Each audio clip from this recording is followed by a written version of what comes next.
All right, folks, here is another game of tack for the beginner tournament. This time between Fela and Jack, or Fela and Christopher. Chris, I'm not sure what to call him. He has set up the Seek, and I believe Fela just needs to join. This is Fela's second game of the tournament. Jack has played a few, if I'm not mistaken. So we will see how that goes. Still hasn't accepted the Seek yet. So this will be interesting. There have been, I know for a fact that Fella has not played a single game of tack since her last tournament game. So this will be interesting, and we'll see if she can pull something out. But yeah, we will get started just as soon as the Seek is accepted, and then we'll see what we see. Oh, by the way, in case it wasn't clear, this is Simon again doing the commentary.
I just realized that I have been talking this whole time with my microphone muted.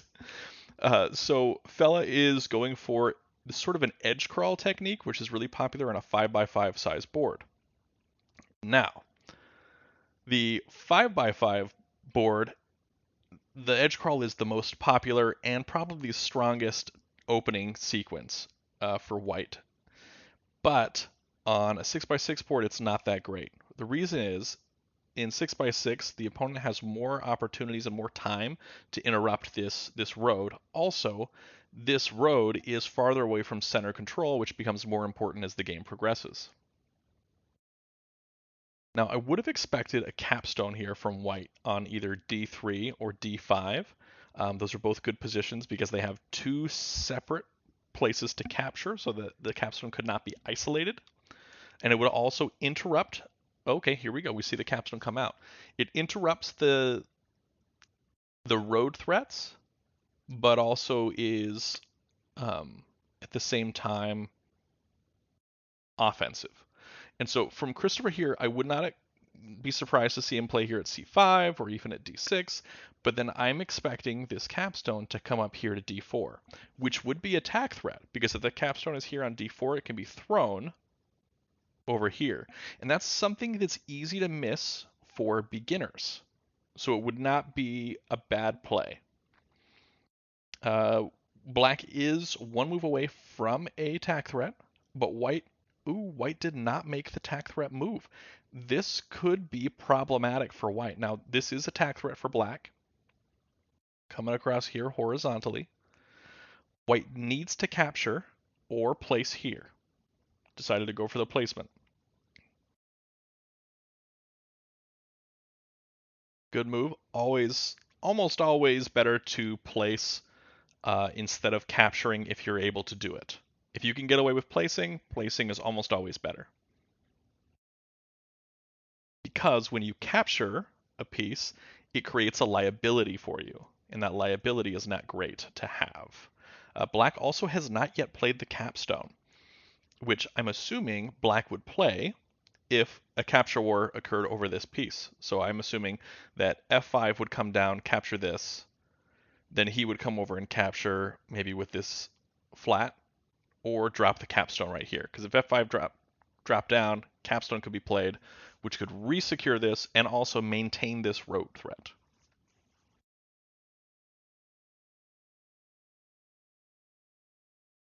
Okay, that's good. So interesting. All right, so we do see c5 for black.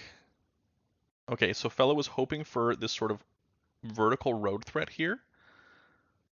There is no attack threat from black yet. There will be on the next turn if black captures here. White can make the preemptive road threat by moving the capstone up, but that might not be on Fela's radar. White probably doesn't see that as an option and as a threat. Uh, Beginner players, newer folks don't see those as easily as someone who's played a few thousand games. So we'll see what white does here. We know that from the previous tournament game that that Fela played, she was extra defensive in all of her play. And so we'll see if that continues in the next few moves here. So black does not have attack threat, will get one on the next turn. White can get attack threat on the next turn that would have to be responded to, but probably won't go for that because probably doesn't see it. But that's good though, because if white doesn't see it, then black probably wouldn't see it also, because they are at a similar level of skill. This being the beginner tournament.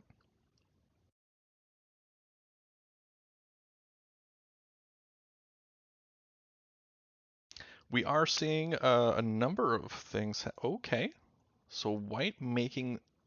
I'm not sure about that particular move. Okay, I can see why. Okay, so if black then captures down,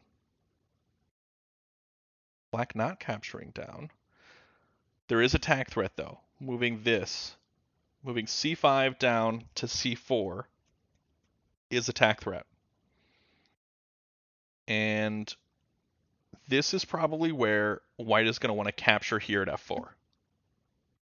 Capturing f4 makes attack threat and stops this horizontal threat from happening. This threat, not super easy to see, and white missed it. Missed the attack threat. c5 going to come down for the win. All right, that is the end of game one. So another missed attack threat. We're seeing a lot of these missed threats in this beginner tournament. We saw actually quite a few missed threats in the USTA Open of 2020 as well, which was populated by both experienced and beginner players as well. So experienced players missing threats happens all the time. Happens a little bit more often with beginner players, but yeah, it doesn't make the games any less exciting or fun. So we will come back here and pick it up again for the game two of this match. All right, game two has been created, and here we are getting ready to watch Christopher and Fela playing their second game. Barely any time taken in between these two games, probably about a minute. And Fela has black, Christopher has white. We see adjacent corners yet again. This time Christopher going for that standard play that you see experienced players go for, playing right here in this center control area. And then we see Fela going for that mirrored opening, which is pretty common again for experienced players. Maybe they've seen some of my commentary. Maybe they haven't. I know Fela hasn't. she she wanted to watch the commentary on her own previous game, but did not. So here we are seeing a little bit of a deviation from the standard opening that the experienced players would do. Normally they would just continue up on a line, but instead we see this deviation here from white. Now I would not be upset about a black capstone here. I feel like a black capstone will be really strong, very early to play one. I mean, move 3, that's a pretty early capstone, but it would still be really strong because it's in a position that it can't be isolated and it interrupts all what's going on here for white. And so white wouldn't be able to recover as quickly as black would, which is always a nice thing to do for black to gain that momentum back that white automatically starts with. But instead, we see this capture. Now, I don't like this capture for white for a couple reasons.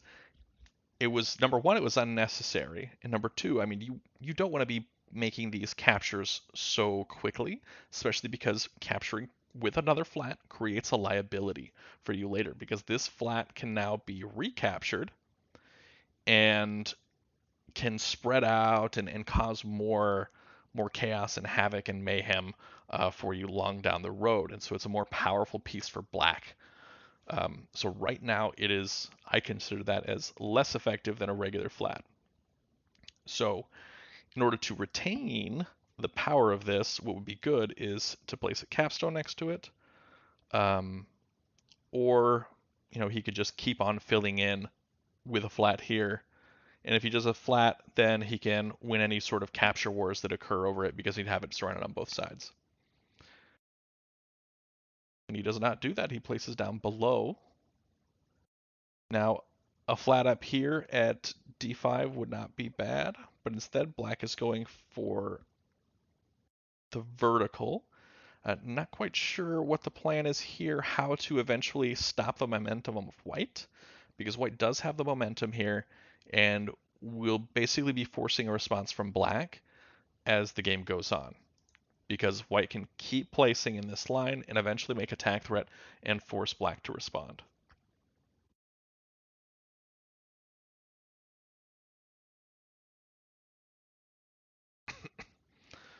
All right. Oh, we see instead white not using his momentum and instead building across and making both an offensive and a defensive move, but this feels way more defensive to me because black wasn't threatening anything. If anything, white was threatening first and black had to respond. Now, this gives black an excuse to place here, which is a nice connecting spot. Um, hmm, okay, I see black now making the connection, establishing an anchor point up at d6. Now, what she can do is drop down a flat here at c1 and actually make the first attack threat, which would force a response from white. Now, any forced response from white, okay, so we get another capture from white. I'd like to see maybe a capstone here at b3. I think that would be pretty strong. Uh, it would be capturing this piece next. This piece doesn't really have anywhere else to go, and if it does move, it's not a strong move, and it's not a good move really. So a capstone here at b3 would be really strong. And white still hasn't used their capstone. Yeah, being able to capture this with a capstone would be really great for black. Let's see if she sees that potential move. Does not, and instead is building across here. Very interesting. Um, White is probably going to focus on this horizontal threat now that this vertical threat has basically been cut off and it would take another extra move to move around it. And if we're looking at time, they both have plenty of time on the clock. They're about even as far as time goes. So they're not really rushed either. They're both at over 13 minutes. And it is a 15-minute game with a 10-second increment. Yeah, so they did do that correctly. All right, so we are seeing a build up here from white going for that horizontal threat. Again, a capstone here at b3 would be really strong. that would be, in my opinion, the best play to make. It would be able to be offensive and defensive at the same time, which is really great when you are thinking about where to place your capstone. Instead, white placing over here, I imagine white or black placing over here. I imagine white's going to place at E1 to basically continue that threat. White could also place a capstone here or a flat here to continue the threat as well. Instead, going to place that E1. Now, this is attack threat from white. Black has to respond here. Does not respond. Looks like black missed the threat and white took it, and it happened to happen right as as my microphone cut out. So there we go. White takes the second game. Both just missed attack threats, probably just not taking enough time to think about the moves as they are. So there we have it. That is the second match that Fela has played in this tournament. This is the beginner tournament. Christopher, congratulations on your win. And I will come back next time for the next beginner tournament match from Fela. And be sure to check out the new Simontac Instagram channel, which I will try to link in the description. We also have a Twitter, but I don't expect that to be as fun as the Instagram channel, which has the daily puzzles from Incaron that are played on a physical board. And so you'll see pictures of those puzzles that you can check out every weekday. And then on later on in the day, I will post a video of me solving said puzzles. So yes, fun stuff. Go check it out. Thanks for stopping by and happy tacking.